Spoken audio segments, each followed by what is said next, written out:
नमस्कार, जय माता दी। मन्नू जिंदगी यूट्यूब चैनल में आप सभी का स्वागत है। फ्रेंड्स, हम जानेंगे कि धनतेरस की संपूर्ण पौराणिक कथाएं। धनतेरस की क्या है पौराणिक कथा, तो हम आपको 3 पौराणिक कथाएं सुनाएंगे। धनतेरस की 3 कथाएं हैं जो कार्तिक कृष्ण त्रयोदशी के दिन धनतेरस का पर्व मनाया जाता है।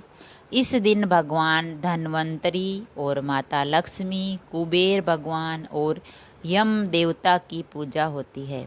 धनतेरस की कथा भगवान विष्णु, राजा बलि, माता लक्ष्मी के साथ ही धन्वंतरी देव से जुड़ी है।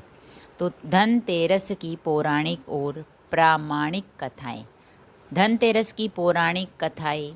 पहली कथा है धनतेरस से जुड़ी कथा। कार्तिक कृष्ण त्रयोदशी के दिन देवताओं के कार्य में बाधा डालने के कारण भगवान विष्णु ने असुरों के गुरु शुक्राचार्य की एक आंख फोड़ दी थी। कथा के अनुसार देवताओं को राजा बलि के भय से मुक्ति दिलाने के लिए भगवान विष्णु ने वामन अवतार लिया और राजा बलि के यज्ञ स्थल पर पहुंच गए। शुक्राचार्य ने वामन रूप में भी भगवान विष्णु को पहचान लिया और राजा बलि से आग्रह किया कि वामन कुछ भी मांगे उन्हें इनकार कर देना। वामन साक्षात भगवान विष्णु है जो देवताओं की सहायता के लिए तुमसे सब कुछ छीनने आए हैं। बलि ने शुक्राचार्य की बात नहीं मानी। वामन भगवान द्वारा मांगी गई 3 पग भूमि दान करने के लिए कमंडल से जल लेकर संकल्प लेने लगे। बलि को दान करने से रोकने के लिए शुक्राचार्य राजा बलि के कमंडल में लघु रूप धारण करके प्रवेश कर गए। इससे कमंडल से जल निकलने का मार्ग बंद हो गया। वामन भगवान शुक्राचार्य की चाल को समझ गए। भगवान वामन ने अपने हाथ में रखे हुए कुशा को कमंडल में रखे ऐसे रखा कि शुक्राचार्य की एक आंख फूट गई। शुक्राचार्य झटपटाकर कमंडल से निकल आए। इसके बाद बलि ने 3 पग भूमि दान करने का संकल्प ले लिया।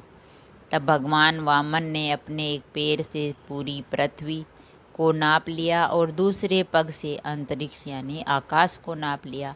तीसरा पग रखने के लिए कोई स्थान नहीं होने पर बलि ने अपना सिर वामन भगवान के चरणों में रख दिया। बलिदान में अपना सब कुछ गवा बैठा।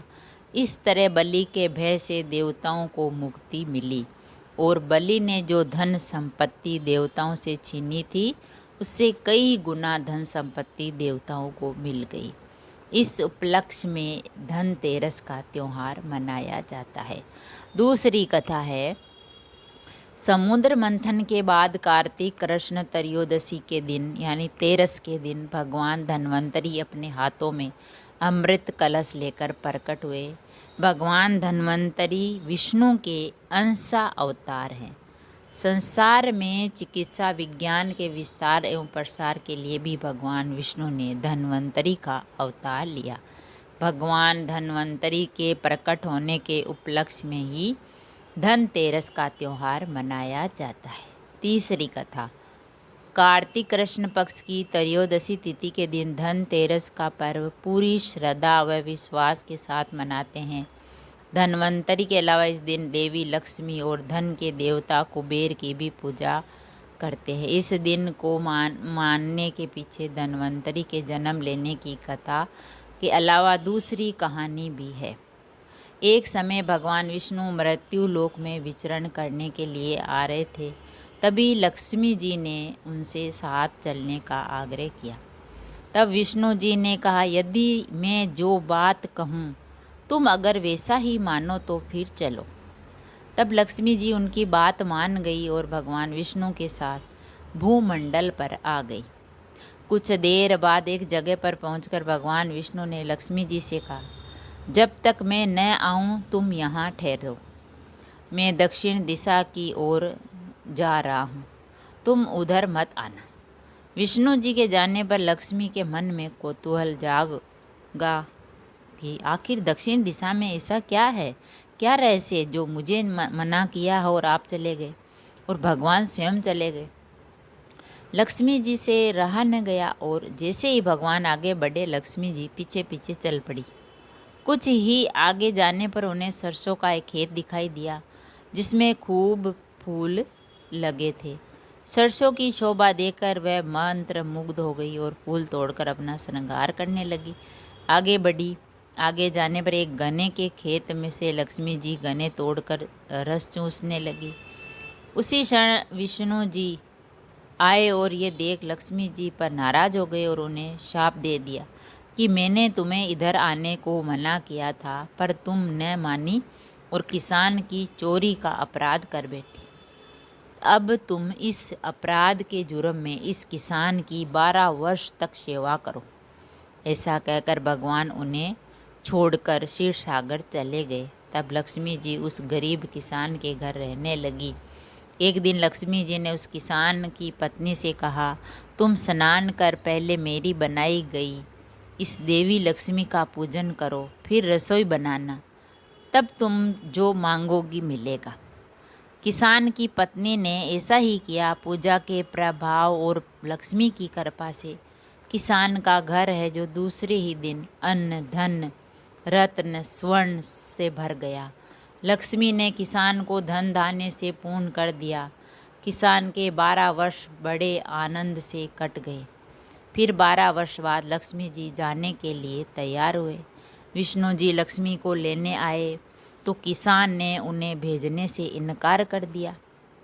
तब भगवान ने किसान से कहा, इन्हें कौन जाने देता है, ये तो चंचला है, कहीं नहीं ठहरती, इनको बड़े बड़े नहीं रोक सके। इनको मेरा शाप था, इसीलिए 12 वर्ष से तुम्हारी सेवा कर रही है। तुम्हारी 12 वर्ष से सेवा समय पूरा हो चुका है। किसान हठपूर्वक बोला, मैं इन्हें अब लक्ष्मी जी को नहीं जाने दूंगा। तो फ्रेंड्स, ये है धनतेरस की 3 कहानियाँ। तो धनतेरस के दिन अगर हम ये 3 कहानियाँ सुनते हैं तो माँ लक्ष्मी का हमें आशीर्वाद मिलता है और हमें पुण्य भी मिलता है।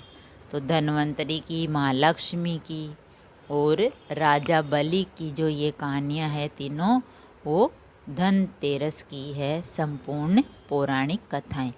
अगर वीडियो अच्छा लगा तो लाइक और शेयर ज़रूर करें। ऐसे ही और वीडियो जानने के लिए, सुनने के लिए चैनल को सब्सक्राइब करें।